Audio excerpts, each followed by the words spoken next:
Good morning കൂട്ടുകാരെ. നല്ല തണുപ്പാണ്. നല്ല തണുപ്പെന്ന് പറഞ്ഞാൽ പറഞ്ഞറിയിക്കാൻ പറ്റത്തില്ല. തണുപ്പ് കൊണ്ട് ഒരു രക്ഷയില്ല. അതുപോലെ കാലും കൈയും എല്ലാം ശരീരം മൊത്തം വേദന വിറയ്ക്കുക. അപ്പോഴത്തേനും കാപ്പി കുടിക്കണോ വേണ്ടെന്നൊക്കെ പറഞ്ഞ് ഇങ്ങനെ ഇരിക്കുമായിരുന്നു. അപ്പോഴത്തേന് ഓർത്തൊന്ന് കാപ്പിയും കുടിച്ച് എൻ്റെ പണി കുറച്ച് തീർന്നു. അപ്പോൾ കുറച്ച് നേരം കമ്പിളിയൊക്കെ പൊതിച്ച് കിടക്കാമെന്ന് വെച്ച് കാലൊക്കെ ഒന്ന് ചൂടാകാൻ. കാലിങ്ങനെയൊക്കെ വെക്കുമ്പോൾ ഭയങ്കര വേദന. സോക്സൊക്കെ ഇട്ടിട്ടുണ്ട്. സോക്സൊക്കെ ഇട്ടുകൊണ്ടായിരിക്കുന്നത്. ഇപ്പം ടോയ്ലറ്റിൽ പോയിട്ട് വന്ന് കാലൊക്കെ ഫ്രഷായിട്ട് വെച്ചേക്കുക. ഇനി അത് ഇച്ചിരി കുഴമ്പൊക്കെ ചൂടാക്കി തേച്ച് സോക്സും ഒക്കെ ഇടാമെന്ന് ഓർത്ത് ഇരിക്കുക. അപ്പോൾ കാപ്പി കുടിക്കാമെന്ന് പറഞ്ഞുകൊണ്ട് അമ്മ നല്ല ചൂടപ്പവും കടലക്കറിയും കൊടുത്തുള്ളൂ. അപ്പോൾ അത് കഴിക്കുക.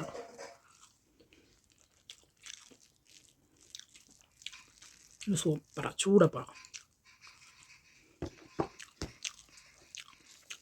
ഞാൻ കഴിക്കുന്നില്ലെന്നും പറഞ്ഞിരുന്ന അപ്പം ഓർത്തു ഒന്നാം കഴിച്ചിട്ടിരിക്കാം കേട്ടോ. 11:30 എനിക്ക് ചൂട് സാധനമാണ് ഇഷ്ടം. തണുത്ത അത്ര ഇതല്ല, എല്ലാം ചൂടോടെ കഴിക്കുക. പിന്നെ ഡോക്ടർമാരും പറഞ്ഞിട്ടുണ്ട് തണുത്തൊന്നും കഴിക്കരുത്, ചൂടേ മാക്സിമം കഴിക്കാവുള്ളൂ. തൊണ്ടയ്ക്ക് പ്രശ്നമുള്ളതുകൊണ്ടും പിന്നെ തണുപ്പിൻ്റെ മുറിക്കാതൊന്ന് പുറത്തിറങ്ങാൻ പറ്റത്തില്ല. അതുകൊണ്ട് ആഹാരമൊക്കെ മുറിക്കാതിരുന്നായിരിക്കുന്നത്. ആദ്യക്കുട്ടനും വരും, ആദ്യക്കുട്ടനുള്ളപ്പോൾ ആദ്യക്കുട്ടനും വന്നിരുന്നായിരിക്കും. അപ്പം ഞാൻ തന്നെയുള്ള ആദ്യക്കുട്ടൻ സ്കൂളിൽ പോയി, പരീക്ഷ എക്സാമാണ്. അപ്പം അന്ന് ക്രിസ്മസ് എക്സാം നടക്കുന്നതുകൊണ്ട് അവൻ സ്കൂളിൽ പോയി.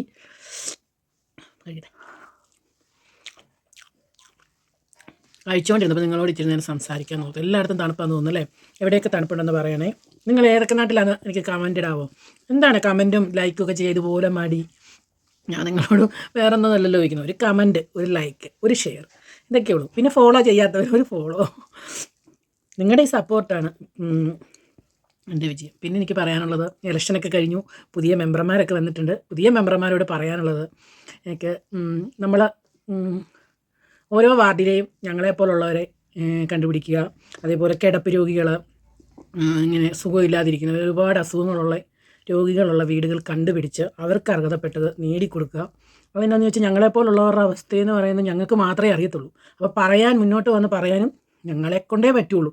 അത് മറ്റുള്ളവർ പറഞ്ഞാൽ ഒരിക്കലും അത് മനസ്സിലാകില്ല.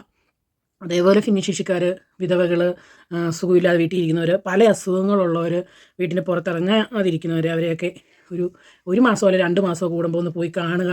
കുറച്ച് നേരം അവരോടൊന്ന് സംസാരിക്കുക, അവർക്കൊരാശ്വാസത്തിന് വേണ്ടി. എനിക്ക് പിന്നെ ഞാൻ ഈ സോഷ്യൽ മീഡിയ ഉള്ളതുകൊണ്ടെങ്കിലും, പിന്നെ ആദ്യക്കുട്ടൻ കോമഡിയും തമാശയൊക്കെ പറയും, പിന്നെ സോഷ്യൽ മീഡിയ ഉണ്ട്, നിങ്ങളോട് വന്ന് എനിക്ക് സംസാരിക്കാൻ പറ്റും. ഇതൊന്നും ഇല്ലാത്തവരുടെ അവസ്ഥ നിങ്ങളൊന്ന് ചിന്തിച്ച് നോക്കുക. മനസ്സിലാവില്ല, കാരണം അങ്ങനെ ഇരിക്കുന്നവർക്ക് മാത്രമേ അത് മനസ്സിലാവുകയുള്ളൂ. പിന്നെ നമ്മൾ പുറത്തുനിന്നുമായിട്ട് സഹകരിക്കുന്നവർക്ക് അത്രയും കുഴപ്പമില്ല. ഇതുപോലെ സഹകരിക്കാൻ പറ്റാത്തവർ ഒരുപാട് പേരുണ്ട്. ഞാനൊരു ദിവസം പുറത്തിറങ്ങിക്കഴിഞ്ഞാൽ 2-3 ദിവസം കിടപ്പാണ്. എന്നെ പുറമേ നോക്കുമ്പോൾ ഒരു കുഴപ്പമില്ല. പക്ഷെ എനിക്ക് നടക്കാൻ പറ്റാത്ത ഒന്നാമത്തെ കാരണം, പിന്നെ ഓർക്കും എല്ലാവർക്കും അത്രയ്ക്ക് നടക്കാൻ വയ്യാത്ത അല്ലല്ലോ എന്ന് പറയും. കാരണം സാധാരണ ഒരുപാട് തളർന്ന് ഒട്ടും നടക്കാൻ വയ്യാത്തവരുണ്ട്, അതെനിക്കറിയാം. അപ്പം എന്താ പറയേണ്ടതെന്ന് എനിക്കറിയത്തില്ല. അത്രയും വയ്യ, അതൊക്കെ ദൈവത്തിൻ്റെ ഒരു ഭാഗ്യമായിട്ട് ഞാൻ കാണുന്നത്. എൻ്റെ കാര്യങ്ങൾ നോക്കാൻ എന്നെക്കൊണ്ട് ഇപ്പം പോയി പറ്റും എന്നുള്ളൊരിത് ദൈവത്തിൻ്റെ അനുഗ്രഹമെന്നേ ഞാൻ പറയുള്ളൂ. എനിക്കെന്ന് പറഞ്ഞാൽ ഈ വണ്ണവും കൂടെ വെക്കുന്നുണ്ട് ഏറ്റവും പ്രശ്നം. വണ്ണമില്ല, എനിക്ക് കുറച്ചൊക്കെ സംസാരിക്കുമ്പം തണുപ്പ് കാരണം തൊണ്ടയൊക്കെ ഭയങ്കര അപ്പം നടക്കാൻ, ബാത്റൂമിൽ പോകാനാണെങ്കിലും നമ്മുടെ കാര്യങ്ങൾ നോക്കാനാണെങ്കിലും നമുക്ക് ചെറിയ പറ്റും. പുറത്തിറങ്ങിയാലും ഒരു ദിവസം ഞാൻ പുറത്തിറങ്ങിയിരുന്നു ഒത്തിരി നേരം. ആദ്യക്കുട്ടൻ വെയിൽ കൊള്ളാം, കൊതിയ വെയിൽ കൊള്ളാൻ. അപ്പം നമുക്കിവിടെ ഈ പ്ലാവും മരങ്ങളും ഒക്കെ ഉള്ളതുകൊണ്ട് വെയിലില്ല, ഇവിടെ എപ്പോഴും തണുപ്പാണ്. അപ്പം കാറ്റും തണുപ്പും ഒക്കെയാണ്. അപ്പോഴത്തേനും ഓർത്തു അന്ന് ചായ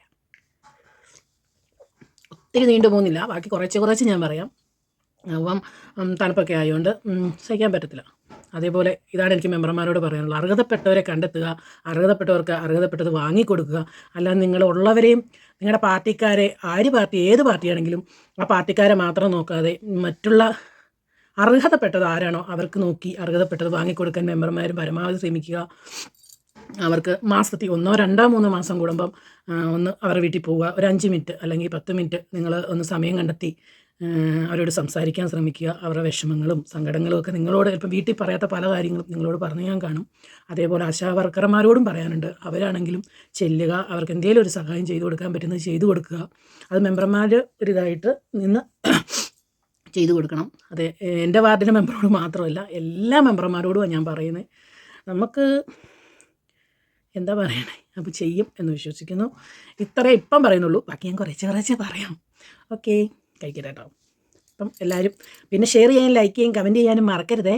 അപ്പോൾ ഓക്കെ, ബൈ ബൈ.